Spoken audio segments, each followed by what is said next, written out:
Hello, ladies and gentlemen. Welcome back to the fourth video of our Let's Make an RPG. Give me a quick second. Adjust my seat. It's an exciting time. Welcome back to our fourth video in our Let's Make an. Sorry, I'm so excited about today that I keep getting tongue twisted over my tongue, tripping over my words like a gosh darn fool. Welcome today to the fourth video of our Let's Make an RPG on RPG Playground Together series.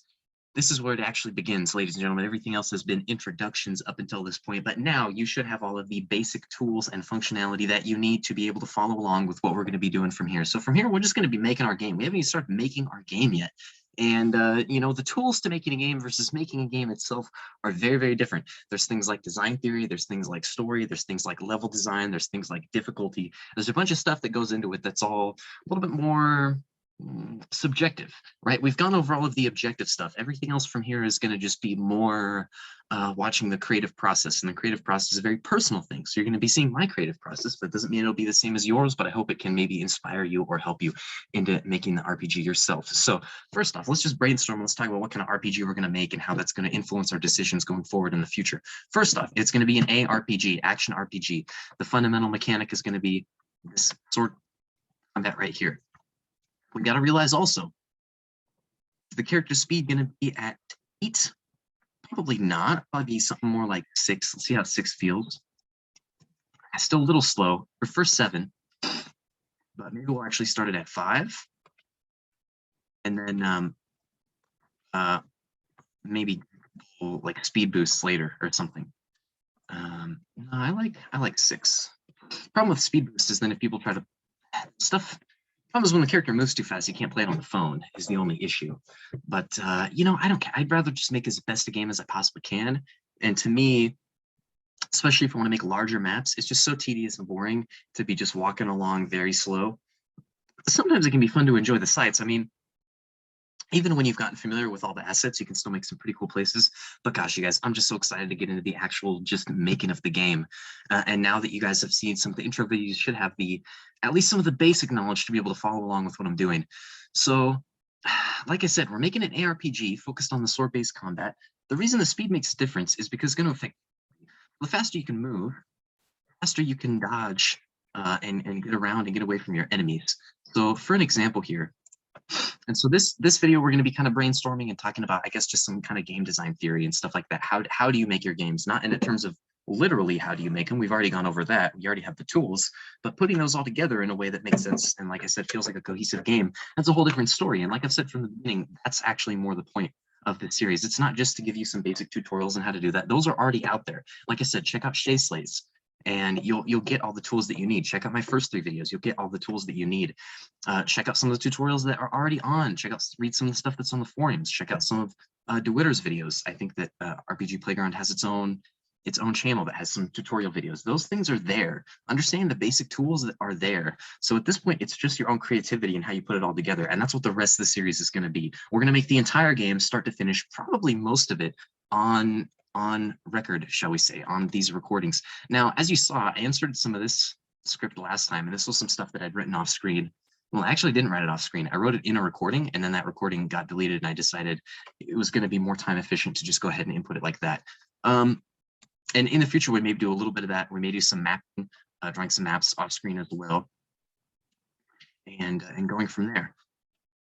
So first of all, we've got our basic mechanic down. It's going to be an ARPG. That's how the combat's going to be. There's also going to be some puzzle exploration aspects as well. Now, that's not really going to affect how we have to, anything we have to do right now, but it will come into play pretty soon as we start drawing our maps for different regions or different areas. I also want there to be experience, level ups, upgrades, shop systems, things like that. We're going to be influencing a couple of things. We're going to be influencing the damage of our hero's swing weapon ability, which you can influence by doing things like this. Hero, swing weapon ability, cooldown time, time after swing where you cannot swing again, cooldown time, we can reduce this. Okay, we can decrease it. Okay, I wonder, does it let you just actively do that here? Yeah, cooldown time. Let's see affect the cooldown time. So right now it's 2.5. this about this. We can make that, if we increase this number, okay, be slower. Similarly, if we decrease it, it's out. Oh, we are a straight up anime character ninja. So that's one way to improve our combat abilities. Another way is to improve our hit damage. And finally, last but not least, our health. But of course, as I already discussed, the speed. I was going to talk about why the speed can be important. Let's give us someone to fight here. And let's show you how, at 4, to be precise with dodging these moves, because you're pretty slow. But let's say it's at 9.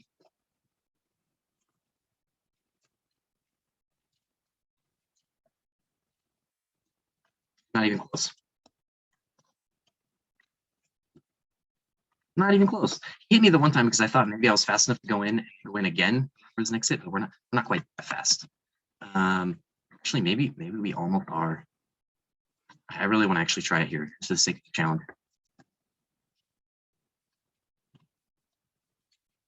Yep.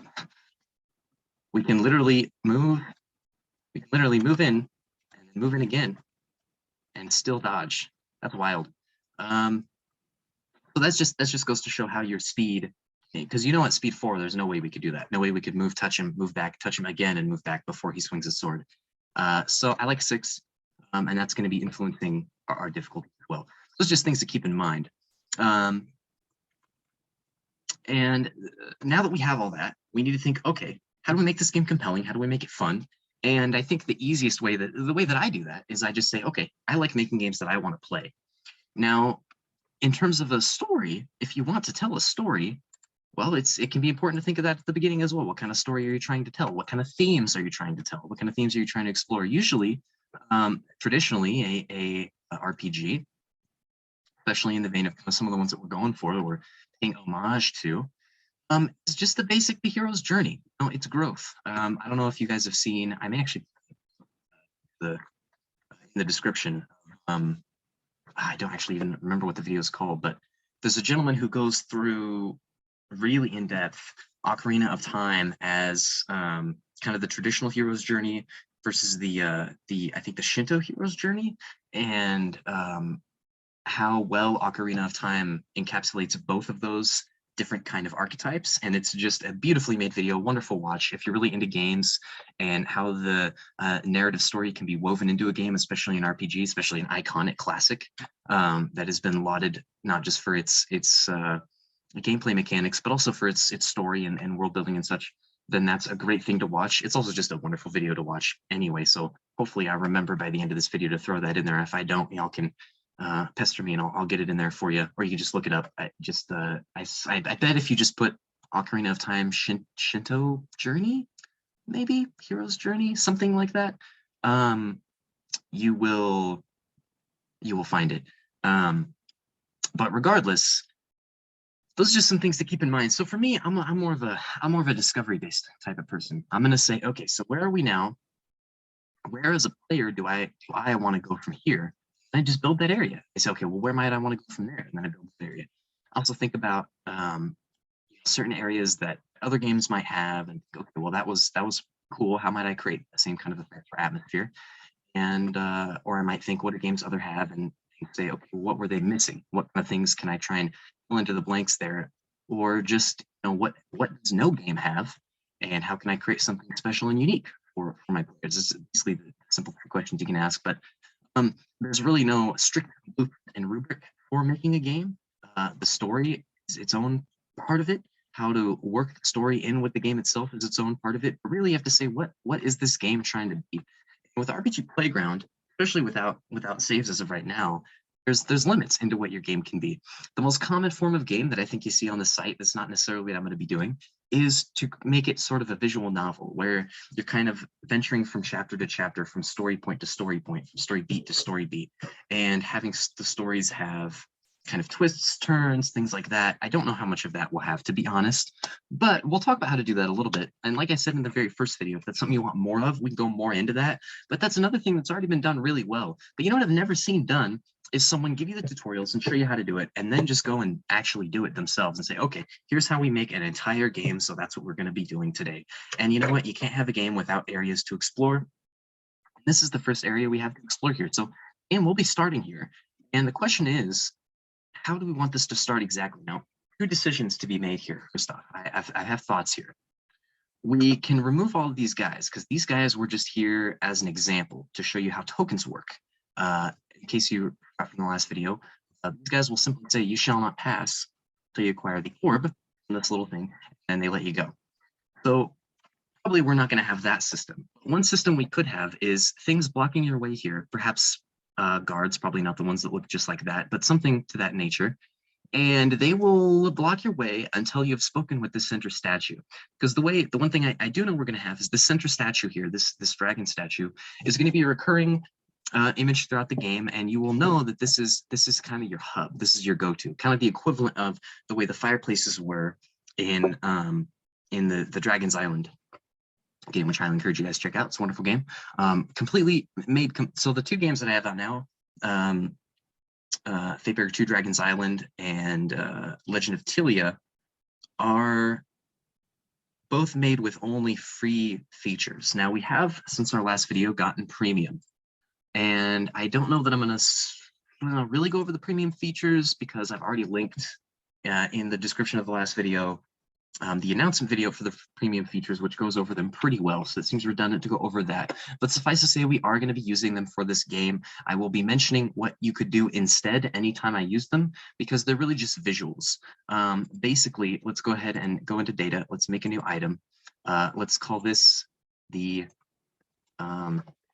very scary area. Okay, and no effects, nothing amount, and we'll just leave it at that.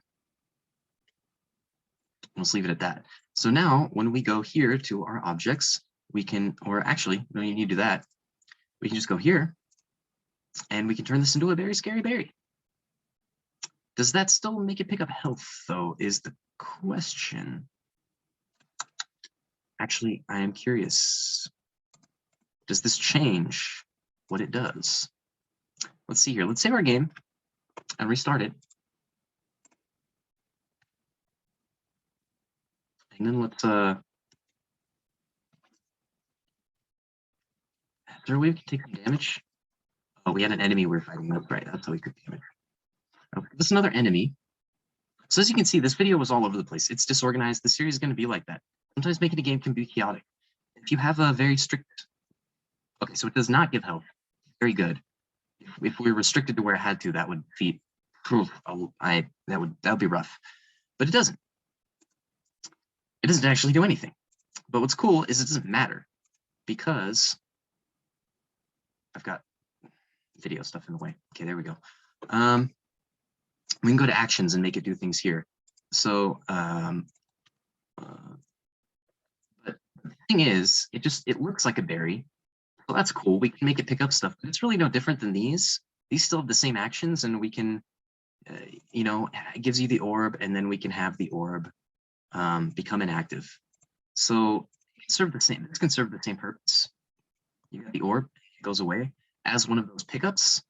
It's just, it looks nice to have those items have that appearance. Similarly, with some of the new things we have in the interface, you can still send any amount of messages to the player through the text boxes, either via a invisible actor or something else. But it's just nice to be able to have a new screen that we can through the interface. I think that's about it. Also, it's nice to have the button you have with you. I'll show you guys real quick. Interface. Interface opens dialog. So this is one thing that's interesting. If this says the interface, these new interface features interfere to some extent with the old ones. Now okay, why is that not capitalizing? There we go. The interface. And then this is the premium interface. button fixed. Press to continue. And we'll just make this pretty basic. There's a sun. I know there's a sun in here. Come on, sun. Where you at, sun? Man, these are cool. All of these are really cool. These look really good. These just look, they look clean. They have the perfect kind of pixel graphics, pixel looks that you want to see from these sort of sprites. Yeah, so here's the sun. So it says I'm the interface, then it says this is the, now I am the interface. This is a premium interface. Continue, but that one still stays. Okay, it just shows that up. There's nothing about that screen that we can't just do elsewhere, except it looks nice. Let's say this at the end of a major event or something like that will really give the player a sense of accomplishment, or whatever. I can give plenty of uses for that. Nothing that can't be done without it, if you are just willing to let your players have a little bit of imagination there. Kind of the point of games, to a certain extent, the video games. The keyword is video, and that's the idea that there's a visual stimulation, and it's going to be able to spark imagination there, or at least audio. I mean, what am I trying to say here? I think part of the idea of the design theory behind video games is you should requiring, and you can disagree with this. We're going to probably get into some controversial ideas actually in terms of game making. We're making an entire game and looking at the theories behind it and the thought processes, because you guys might have really different theories. But I believe that part of the point of something like this, as opposed to something like D&D, which I also do. I run quite a few D&D games as a DM, and I play in some as well. And I've been doing that for well over a year now, and it's a really good time. And I really love that community as well. And that there's a lot of what you might call theater of the mind, where you describe things and you expect the players' imaginations to kind of fill in the gaps. I think that some of the point of video games is to step away from that a little bit and require a little bit less of the player's imagination, and let them just see and experience what's there, or hear and experience what's there. And some folks might disagree. A lot of folks, some of their favorite things about reading a book is that their imagination can fill it in, and then they're disappointed by the movie because it doesn't live up to their imagination.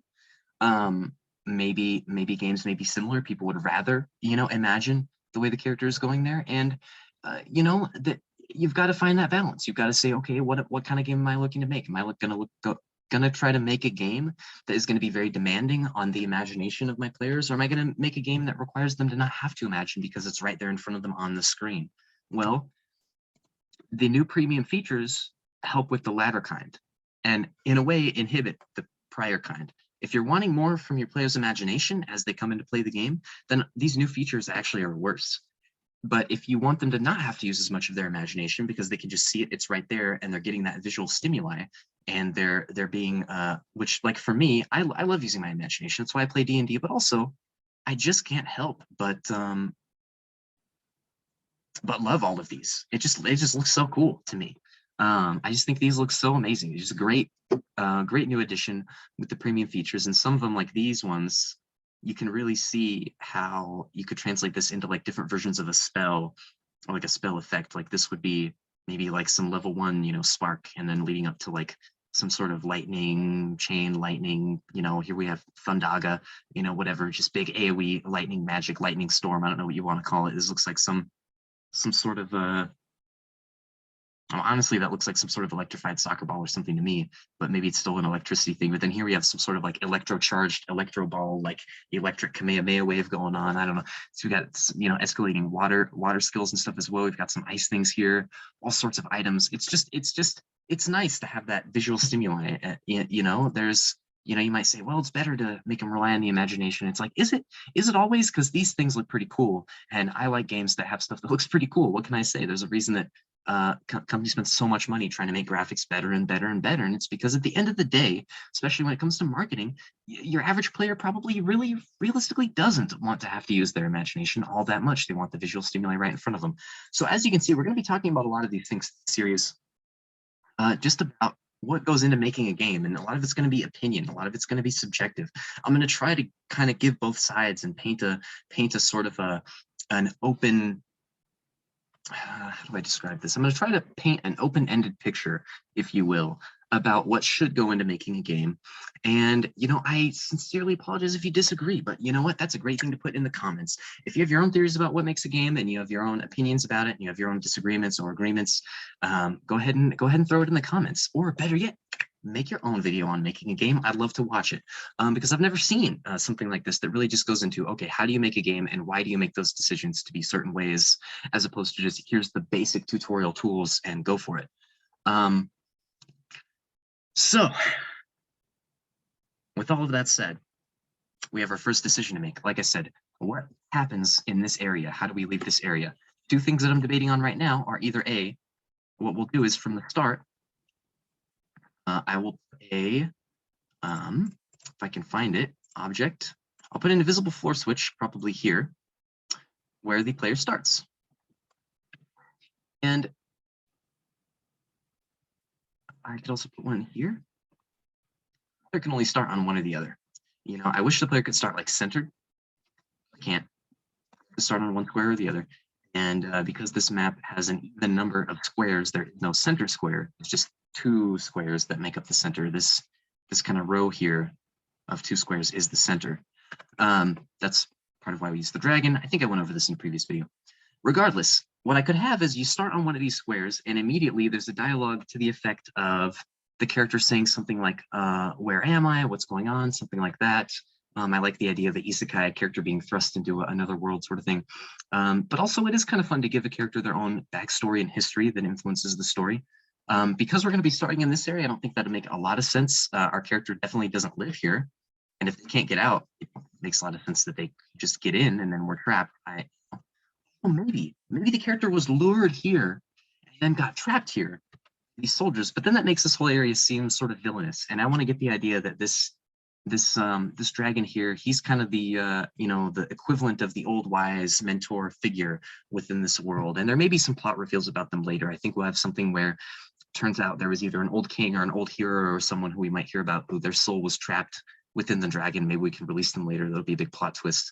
And that's the other thing about making the games. When you're playing, you want the plot twists and all that stuff to be hidden until the very end. But when you're actually making it yourself, you want to think about some of the stuff ahead of time, because if you want something to be revealed later, ideally it would be foreshadowed. You don't want to just completely pull the wool over your player's eyes to where they have no idea what's going on and then be like, here was the truth the whole time. And they'll just feel like, oh, okay, sure. But if it was foreshadowed, you might get the thought of like, oh my gosh, oh, now it all makes sense. Oh, I totally could have seen that coming, but I just wasn't, I was paying attention to other things, and wow, I never would have guessed that. But now it all makes sense. And I feel like that's a great moment to have from your viewers. I feel like that's a moment that's good. Some folks don't really like stuff like that. They just want to understand what's happening the whole way and have the expected things occur, because otherwise it can feel unfair to them and they'll just feel like it's BS. I myself, for storytelling, like to have plot twists occur constantly, where they're not really plot twists, but it's more a thing of, let's say you watch something like Game of Thrones, the first couple episodes, you don't really know what's going on because it doesn't really give you any exposition on the world and the characters. It just thrusts you right into the story in the middle of their lives, seemingly at like an arbitrary point, like just a kind of a random point in their lives. I mean, it starts off with some drama, some White Walker escaping and some a bit of judicial violence there at the beginning, and then we have the king is visiting and all of that stuff, and it kind of gets the story going with what seems like significant events, but you don't really understand the significance of them within the context of the world because you don't know anything about the world, and it sort of makes every little thing feel like a plot twist because you don't even know the basic relationships that they have. So at the end of episode 1, when you have Bran climbing to the top of the tower, and what he witnesses there, I don't want to spoil it for folks there, but what he witnesses there is a big shock to first-time viewers, but to experienced viewers, they're just like, oh yeah, that's just the thing. We're used to that. That's just a part of the dynamic. And so I like the idea that basic dynamics could feel like a plot twist just because it's a world that you don't know and you're not familiar with it, and people aren't going to exposit to people who aren't really there because you're not there. Right, you as the player don't exist within this story world. The characters don't know about you unless you want them to. Then we could talk about breaking the fourth wall. So you can see there's so many options with how you design your game and all of the different ideas. Do you want to break the fourth wall or not? That's a big question. You might want to have the first thing that you answer, because whether or not you break the fourth wall can be a really big decision in your story. How do you want to do it? Do you want to do it, you know, Deadpool style, where it's just for a little bit of humor? Do you want to do it more like they have in House of Cards, where just occasionally you have, you know, glancing over to the camera, making a look at you, like kind of a knowing look, and then looking away? I thought that was a great way to do it as well. Or do you have it be more, a little bit, shall we say, a little bit deeper? You know, I've written some things about the idea that you know, when you read a story or when you play a game, those characters come alive for a little bit. So let's say it's a tragedy. Every time someone reads that story, in a way, that tragedy is replayed over again, and those characters are forced to kind of relive that moment. You know, almost this idea of, you know, the characters are there for the entertainment of us as the viewers. And it makes you think, well, you know, if we are responsible in a way for the lives of these characters, you know, we don't really give them any validation because they don't exist, but we do emotionally care about them. We get invested in the story. So why is it that we put them through so many painful things? You know, it's similar to the way people look at real life and they say, well, why would you know, some sort of deity, I don't want to get any religious here, but as a creator, you're the god of your world, of the story, of the video game, whatever it is. That's just the reality. It's all within your power. You're not omnipotent, you know, you can't do anything. We're limited by the software, of course, but other than that, you've got pretty much full control, and there's some responsibility there. Do you feel responsible for the characters that are within the game? And there are different takes on that. You might say, well, I don't really feel responsible for them. They don't exist. They're not real. And okay, that's fair. But when folks ask questions like, well, why would you know, some sort of a deity make all of the horrible tragedies in our world? It's like, well, why do you make tragedies in the games? Why do you make tragedies in books? Because it's entertaining and it creates drama. Very simple answer. And you say, well, what, are we just there? You know, are we just here for entertainment? No, I'm not trying to answer deeper questions like that. But at the end of the day, you've got to realize what you're doing is you're making something for entertainment, or you're making it to send some sort of message, or maybe you're making it for money. Another question you've got to answer: why are you making a game? So you might think, well, geez, man, I tell you, you're really overthinking it. This is too much to think about. I can't handle all this. This is too much to process. I just want to make a fun game. Okay, well, you don't have to answer any of these questions. If you already have an idea of what kind of game you want to make, just get to making it. But for me, every single time I go in to start making a game, all of these things are going through my mind. What kind of game do I want to make? What am I thinking about as I go into it? And that's really, you know, I'm starting to realize that I think some of this discussion is already getting long. I may not actually even get into making the game yet, but our first decision about what do our characters do here, there's a lot to think about just in that. You know, how is this going to influence our game going down the road? What kind of atmosphere does it create?